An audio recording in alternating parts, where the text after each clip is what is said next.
आज हम doctor B are Ambedkar के जीवन के एक ऐसे पहलू की गहराई में उतर रहे हैं जिसके बारे में सच कहूं तो अक्सर कम बात होती है, उनकी पत्रकारिता। बिल्कुल। हमारे पास कुछ बेहतरीन लेख और शोध हैं जो खास तौर पर 1920 के दशक में उनके शुरू किए गए एक अखबार बहिष्कृत भारत पर रोशनी डालते हैं। हुँ, और आज हमारी पड़ताल का मकसद सिर्फ ये जानना नहीं है कि ये अखबार क्यों शुरू हुआ। हम ये समझने की कोशिश करेंगे कि उस उथल-पुथल भरे दौर में जब देश आजादी के लिए लड़ रहा था, तब अंबेडकर को एक अलग बहिष्कृत भारत की आवाज उठाने की जरूरत क्यों पड़ी। सही, मतलब इस अखबार का असली मिशन क्या था और कैसे इसके पन्नों ने भारत के भविष्य की राजनीति की नींव रखी। बिल्कुल। और ये समझना बहुत ज़रूरी है कि ये सिर्फ़ एक अख़बार नहीं था, अच्छा। ये एक हथियार था, एक स्कूल था और एक आंदोलन का आप कह सकते हैं घोषणा पत्र था। इसका हर शब्द, हर संपादकीय उस दौर की सामाजिक और राजनीतिक लड़ाई की कहानी कहता है, जिसे मुख्यधारा का इतिहास अक्सर नज़रअंदाज कर देता है। चलिए तो फिर शुरुआत इसी के नाम से ही करते हैं, बहिष्कृत भारत, यानी एक्सक्लूडेड इंडिया या ऑस्ट्रेसाइज्ड इंडिया। ये नाम ही अपने आप में एक जबरदस्त पॉलिटिकल स्टेटमेंट है। ऐसा लगता है जैसे वो कह रहे हों कि एक भारत वो है जिसके बारे में सब बात कर रहे हैं और एक भारत वो है जिसे हाशिए पर धकेल दिया गया है। और ये नाम हवा में तय नहीं हुआ था। स्रोतों के मुताबिक इसे बॉम्बे में हुई एक बड़ी जनसभा में चुना गया था। जनसभा में? जी हाँ, जिसकी अध्यक्षता खुद डॉक्टर अंबेडकर कर रहे थे। ये नाम मतलब लोगों की अपनी भावनाओं से निकला था।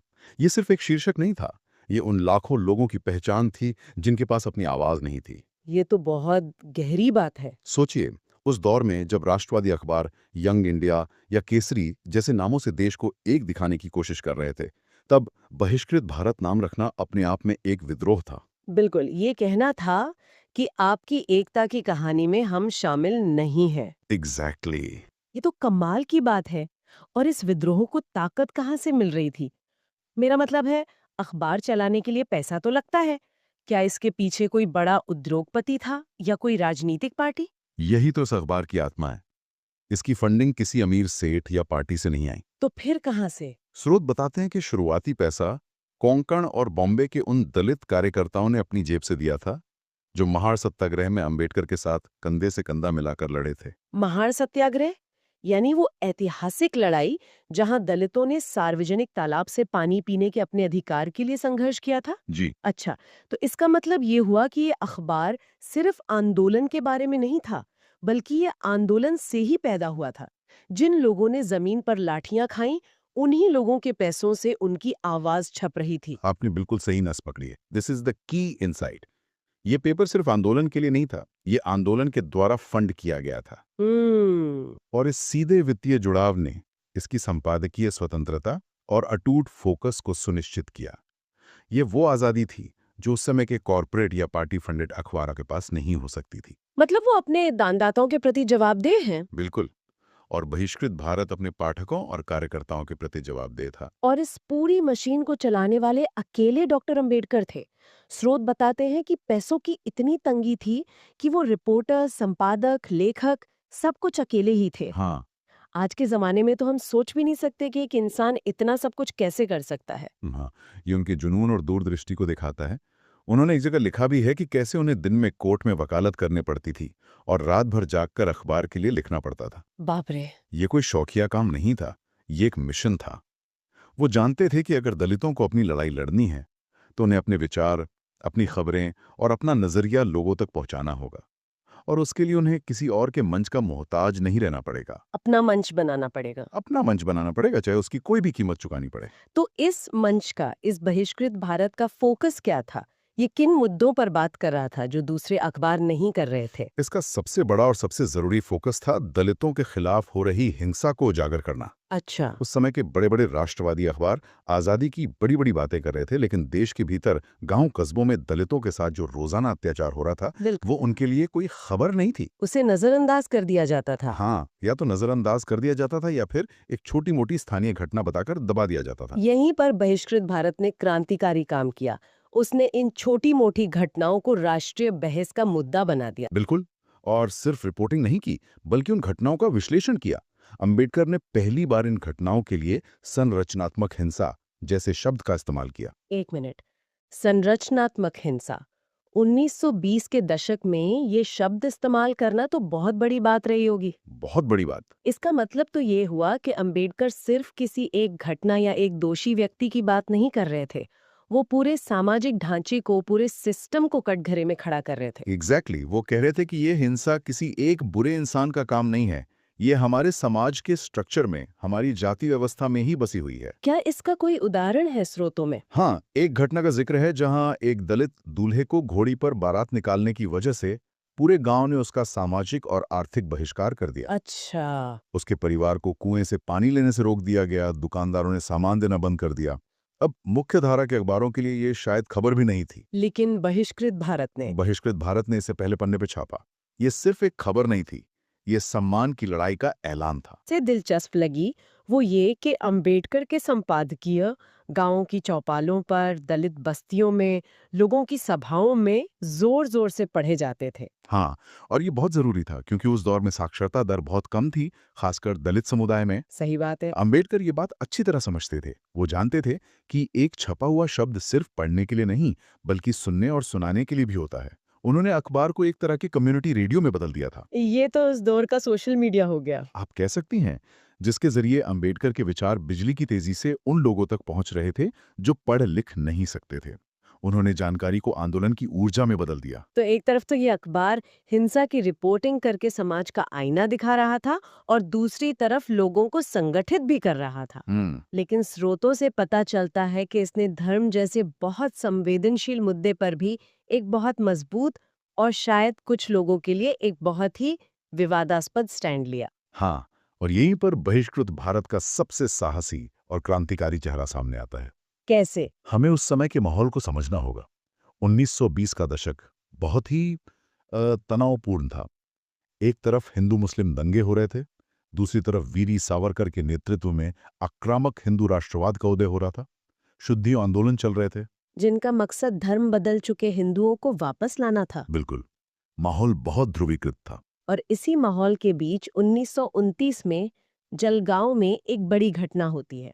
वहां के करीब 5,000 दलित छुआछूत और अपमान से तंग आकर हिंदू धर्म छोड़ने की धमकी दे देते हैं। ये एक धमाके की तरह था, और इस मौके पर अंबेडकर ने बहिष्कृत भारत में जो लिखा, उसने पूरे देश की राजनीति में हलचल मचा दी। उन्होंने क्या लिखा? उन्होंने न सिर्फ उन 5,000 लोगों का समर्थन किया, बल्कि उन्हें एक कदम आगे का रास्ता भी दिखाया। मतलब उन्होंने दलितों को इस्लाम अपनाने की सलाह दी। इस्लाम अपनाने की सलाह। ये तो उस समय के किसी भी बड़े नेता के लिए सोचना भी मुश्किल रहा होगा। बिल्कुल। एक तरफ गांधी जी और कांग्रेस हिंदू मुस्लिम एकता की बात कर रहे थे और दूसरी तरफ अंबेडकर दलितों को इस्लाम अपनाने के लिए कह रहे थे। इसके पीछे उनका तर्क क्या था? यहाँ असल इंसाइट ये नहीं है कि उन्होंने इस्लाम अपनाने को कहा, बल्कि क्यों कहा। यह सिर्फ एक धार्मिक सलाह नहीं थी, ये एक पॉलिटिकल मास्टर स्ट्रोक था। पॉलिटिकल मास्टर स्ट्रोक, वो कैसे? अंबेडकर ने बहिष्कृत भारत में तर्क दिया कि इस्लाम में कम से कम सैद्धांतिक तौर पर बराबरी है, वहां छुआछूत नहीं है। लेकिन इसका असली मकसद राजनीतिक था। हम्म। उस वक्त संख्या बल ही राजनीतिक ताकत थी। एक साथ 5,000 लोगों का धर्म बदलना सिर्फ हिंदू समाज के लिए एक वैचारिक झटका नहीं था, बल्कि उस समय की पूरी पॉलिटिकल इक्वेशन को हिला देने वाली बात थी। मतलब ये एक तरह से वोट बैंक की राजनीति का शुरुआती रूप था, जिसे अंबेडकर सामाजिक न्याय के एक हथियार के तौर पर इस्तेमाल कर रहे थे। आप इसे ऐसे देख सकती हैं, वो हिंदू समाज के नेताओं को एक सीधी चेतावनी दे रहे थे, या तो अपने घर का कूड़ा कचरा साफ करो, हमें बराबरी का सम्मान दो, वरना हम तुम्हारा घर ही छोड़ देंगे। और हमारे जाने से तुम्हारी ताकत कम होगी। सही कहा। और ये सिर्फ एक धमकी नहीं थी।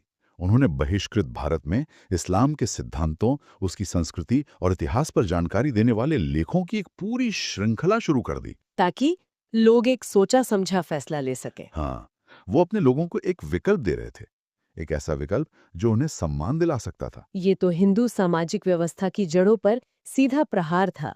ये दिखाता है कि हिंदू धर्म के भीतर सुधार की उनकी शुरुआती उम्मीदें अब खत्म हो रही थीं। बिल्कुल।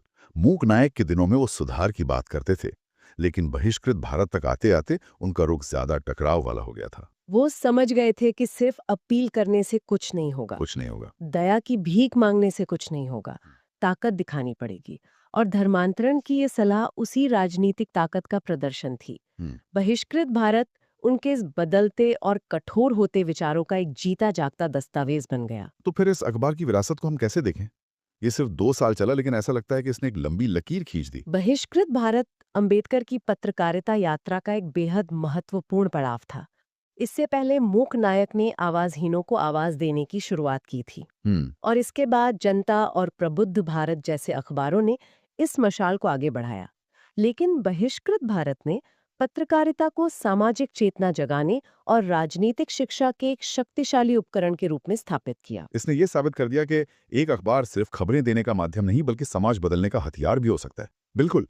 और इसके जो केंद्रीय विषय थे, संरचनात्मक हिंसा से लड़ाई, धर्म की राजनीति और समानता की खोज, हम्म। ये अंबेडकर के पूरे जीवन के संघर्ष का केंद्र बने रहे।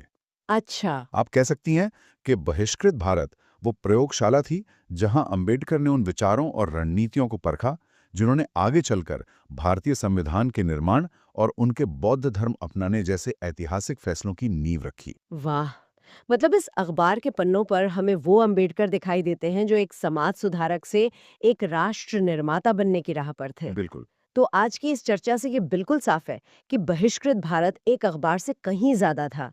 ये अन्याय के खिलाफ एक हथियार था, बिखरे हुए समाज को जोड़ने का एक मंच था, और जाति तथा धर्म पर डॉक्टर अंबेडकर के विकसित होते क्रांतिकारी विचारों का आईना था। सही कहा। इसने पत्रकारिता की एक ऐसी मिसाल कायम की जो आज भी उतनी ही प्रासंगिक है। और अंत में एक विचार करने वाला सवाल छोड़ जाते हैं।